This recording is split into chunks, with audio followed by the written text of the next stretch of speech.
Salve, salve! Que bom estar aqui com vocês novamente no Conhecer para Transformar, aqui o nosso canal no YouTube, no EPED 2024. Eu sou o Milton Leise, um dos colaboradores do portal Conhecer para Transformar e do Espaço Permanente para o Estudo do Divino Monismo. E caso seja a sua primeira vez aqui com a gente, o EPED tem como objetivo compartilhar conhecimentos essenciais da doutrina do caminho, agora restaurada.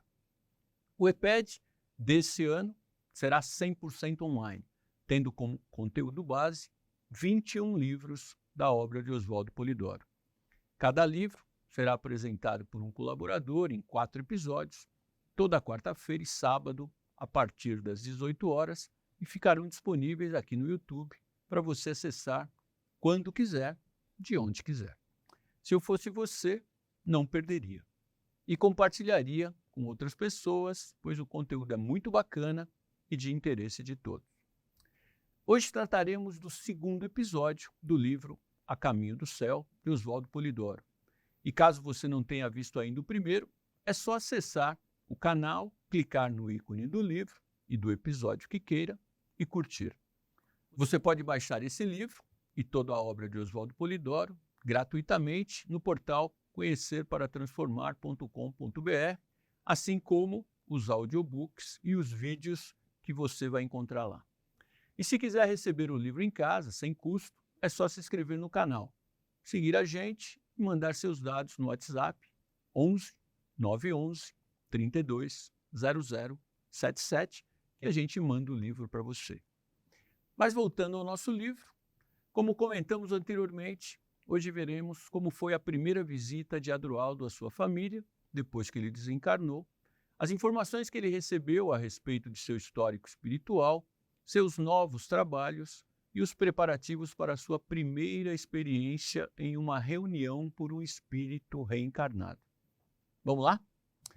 Após terem encerrado a visita no centro que Fábio frequentara, Adroaldo e Mesquita foram para a antiga residência de Adroaldo ver sua família. Ao chegarem, sua viúva e os 4 filhos estavam dormindo, sendo que 2 não estavam nos respectivos corpos e um vagueava pela casa. Deixando Adroaldo mais à vontade, Mesquita sugere: fique, Adroaldo, e estude qualquer coisa de possível para o futuro, no sentido de modificar para o melhor o seu ambiente familiar terrícola.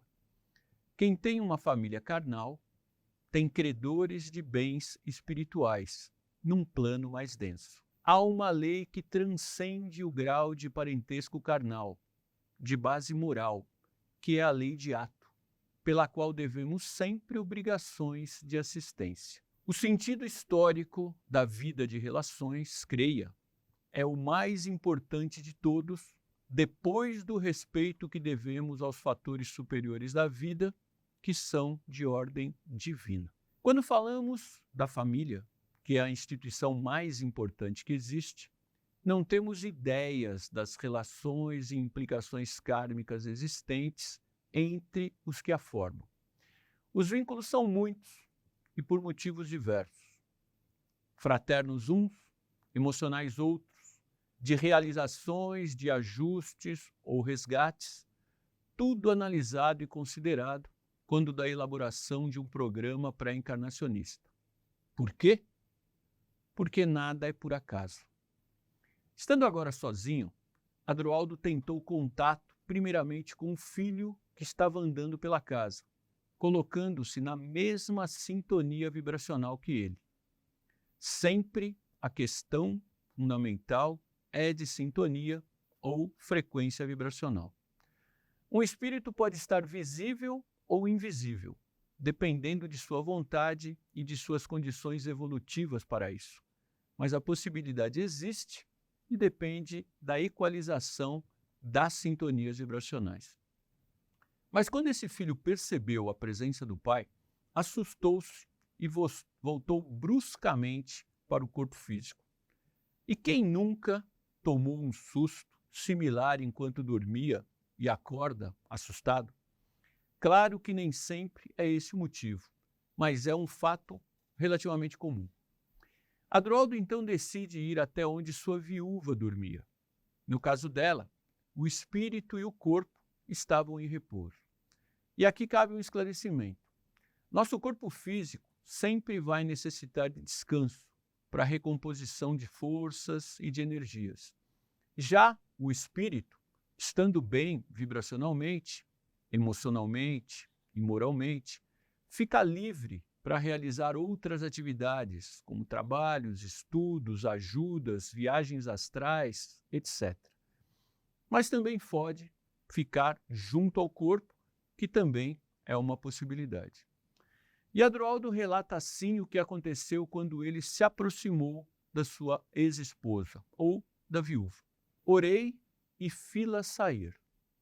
Estava sorridente, coisa que deixou de ser ao me reconhecer. Pranteou de cabeça reclinada no meu ombro. Ângela era mesmo um anjo de bondade a tutelar a casa toda. Sua aura era bem uma prova de sua marca espiritual. E quem não ficaria emocionado ao reencontrar uma pessoa querida depois que desencarna? Graças a Deus isso é possível. Ainda que muitos não saibam, ou não acreditem, ou ainda resistam em pensar nesta realidade. Alguns até têm medo. 2 livros bem interessantes que trazem descrições esclarecedoras sobre a vida após a morte. A vida nos mundos invisíveis e a vida além do véu. Vale muito a pena conferir. Quando o dia nasceu, todos foram tomar café e Ângela comentou com os filhos de ter tido a sensação de ter encontrado o Adroaldo durante o sono. Todos se emocionaram, reviveram com carinho aqueles momentos juntos e fizeram uma oração, como acontecia quando Adroaldo ainda estava reencarnado. Vendo aquela cena familiar, Adroaldo fez o que podia, assim relatando. Coloquei-lhes as mãos sobre as cabeças, uma por vez, desejando-lhes paz, saúde e trabalho, assim como tinha sido instruído, que são essas coisas que se deve pedir, pois o mais decorre de nossa vontade e capacidade de realização. Momentos como esse geram uma motivação muito grande, principalmente no caso de Adroaldo, que estava livre do peso do corpo físico e podia sentir mais intensamente todas as emanações que vinham de seus familiares. E essa condição fez ele comentar o seguinte sobre o seu novo estado e sobre a lei fundamental que é a imortalidade. Porque, afinal, depois do transpor da fronteira tumular, o porquê da imortalidade ganha foros de responsabilidade máxima, da vontade de gritar ao mundo, de pregar aos céus, de informar as próprias pedras sobre a imortalidade e a continuidade da personalidade humana. Nada como um choque de realidade, não? Aliás, essa é a capa do livro que mencionei agora há pouco. E continua. Da vontade de avisar que entre a vida e a morte, a diferença é apenas de relativa densidade física e variação do meio ambiente. Dizer alto e para sempre que na vida tudo é continuidade e progresso lento, que a morte não existe de fato. Mesquita retorna e, vendo-o quieto e meditando, pergunta se ele estava perturbado, ao que ele responde que estava tentando uma ligação com a família, por mais tênue que fosse. Queria que sentissem sua presença. E Mesquita, todo ponderado, mas sempre aproveitando a oportunidade para ensinar e provocar, faz a seguinte colocação. Não devia ter começado isso um pouco antes? Teoricamente que fosse, devia ter ensinado aos seus que um dia passou pela carne um homem, o mais hierarquizado do planeta, homem esse que cultivou todas as formas de contato com o mundo dos espíritos, pois expelia os maus e trocava ideias com os bons. E Adroaldo, na defensiva, justifica que havia sido mal instruído que nem ler corretamente as Escrituras ele o tinha feito. Mas Mesquita ressalta: antes de mais nada, cada qual deve pensar com a sua própria cabeça. Parênteses, de novo, lembram que eu falei que a gente ia repetir essa frase em algumas outras passagens do livro. Antes de mais nada, cada qual deve pensar com a sua própria cabeça, não sendo menos certo que de todos os mestres, Cristo é o mestre. Por que então ouvia a uns e a outros e não procurou ouvir a Jesus? Quem lê o Evangelho encontra, bem como em toda a Bíblia, o fenômeno espírita por toda parte. Só teria, em sã razão, de ler e fazê-lo com inteligência e bom senso. Ou seja, as informações estão sempre à disposição, mas precisamos ler, estudar, pensar, avaliar, comparar e, por nós mesmos, chegarmos às conclusões sobre os temas espirituais. E não ficarmos dependentes, quer seja de uma outra pessoa, ou de algum profissional religioso, ou ainda de uma instituição religiosa formal. Tanto os méritos quanto as falhas são de cada espírito, individualmente. E a lei de responsabilidade, assim como a lei de autorregistração, levarão em conta apenas isso.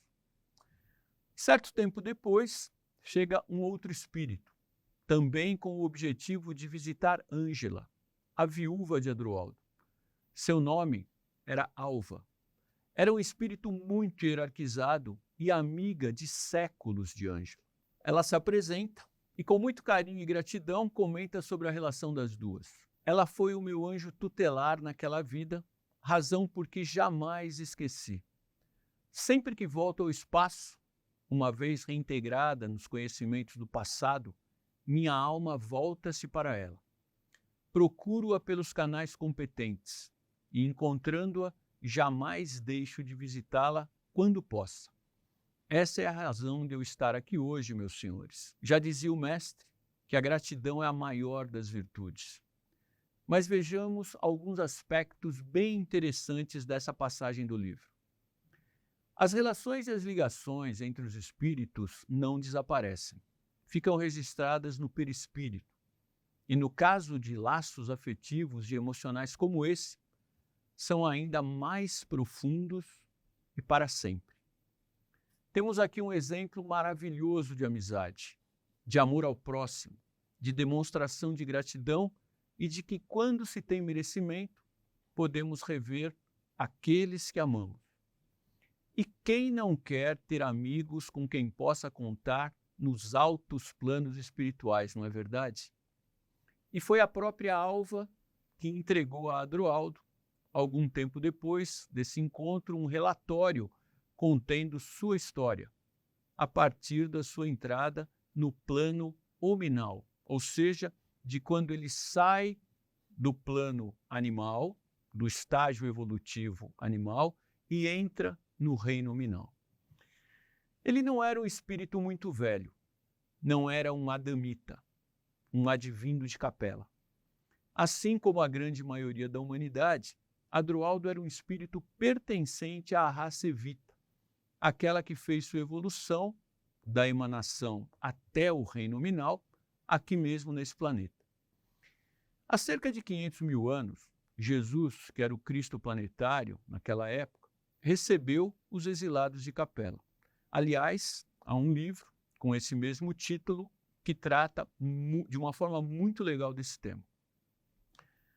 Espíritos num planeta da constelação do Cocheiro, que por uma condição espiritual de intenso e permanente desequilíbrio comportamental, tiveram que deixar aquela casa cósmica e continuarem sua trajetória desabrochadora em um planeta mais jovem, com uma humanidade ainda na fase evolutiva de infância, o planeta Terra. Ser um espírito novo ou antigo não importa muito. O que vale é a condição moral e espiritual. É estar bem de comportamento em relação aos 10 mandamentos. É estar moralmente equilibrado e harmonizado, refletindo nas atitudes essa condição. É isso que faz com que o espírito desencarne bem e reencarne bem. E como sabemos disso? Essas e outras informações que recebemos e compartilhamos aqui devemos à revelação, a lei fundamental que possibilita a comunicação entre os desencarnados e os reencarnados, entre os mortos e os vivos, como muitos equivocadamente preferem se referir, porque, como já dissemos anteriormente, nenhum espírito morre. Por isso, sempre ressaltamos a importância do nobre e sadio exercício dos dons mediúnicos.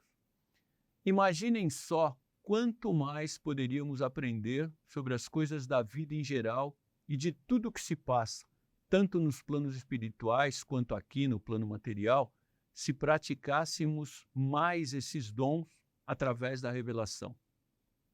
Se ficamos maravilhados com a internet, com o Google e agora com as possibilidades da inteligência artificial, certamente com um comportamento decente e uma prática saudável dessa lei de comunicação, aprenderíamos muito mais e mais rapidamente sobre tudo. Mas isso é um assunto para outra conversa. Vamos voltar ao nosso livro, porque temos muita coisa para ver. De posse de seu relatório e através de aparelhos específicos, Adroaldo revive sua jornada a partir de suas primeiras experiências no reino hominal e tudo o que viveu, aprendeu e realizou até esse momento.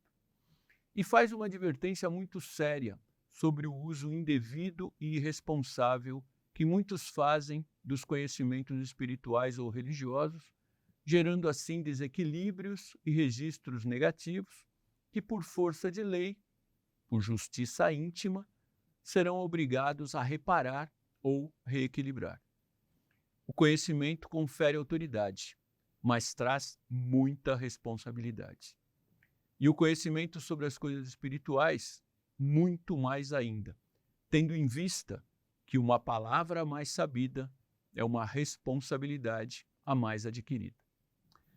Já fazia algum tempo que Adroaldo havia saído da casa de recuperação, quando Alva o convidou, ou melhor, o convocou, para assistir a uma conferência que iria ser realizada na Terra por um irmão reencarnado.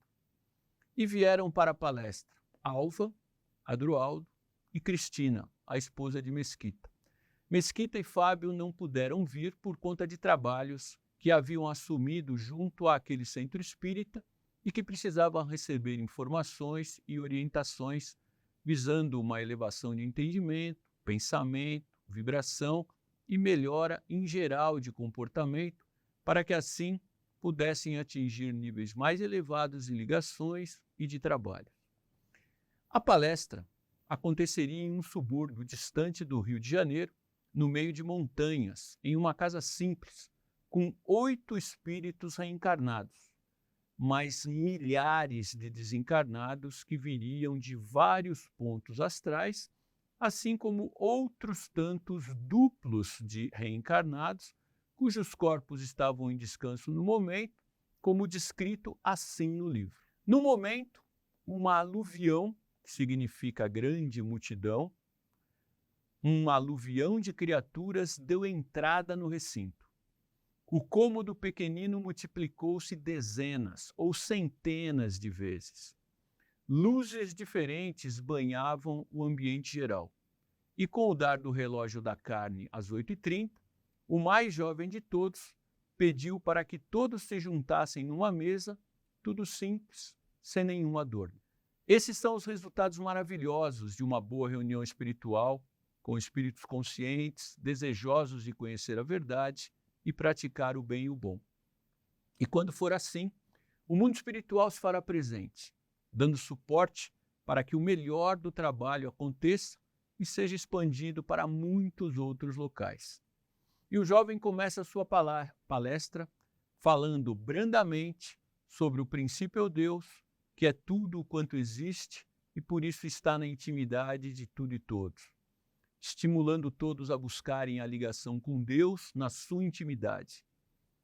Dando sequência às ligações iniciais, pediu que todos pensassem em Jesus como diretor-geral do planeta, autoridade espiritual máxima para a humanidade, estendendo para os demais irmãos espirituais e legiões de trabalhadores as ligações e os pedidos de proteção, ajuda e envolvimento. Aqui faz-se necessário uma atualização. Quando o livro foi escrito, lá em 1950, Jesus era o diretor planetário. Atualmente, é João Evangelista quem comanda o nosso planeta.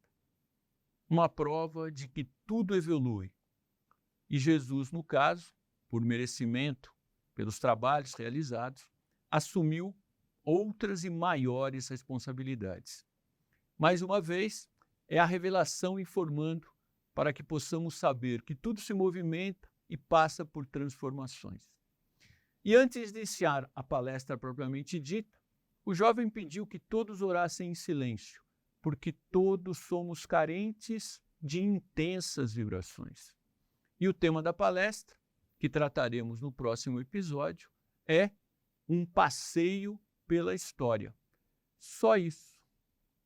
Assim, encerramos o segundo episódio do livro A Caminho do Céu, convidando a todos que continuem com a gente, tanto no canal quanto no portal, no Instagram. Lembrando que quem quiser receber o livro físico, é só se inscrever aqui no canal e mandar seus dados para o WhatsApp 11 911 32 00 77. A gente se vê no próximo episódio. Se você gostou, compartilhe o link, convide mais pessoas. Assim estaremos dando a oportunidade para que outros também tenham acesso a esse conteúdo. A gente se vê aqui no YouTube. Até mais.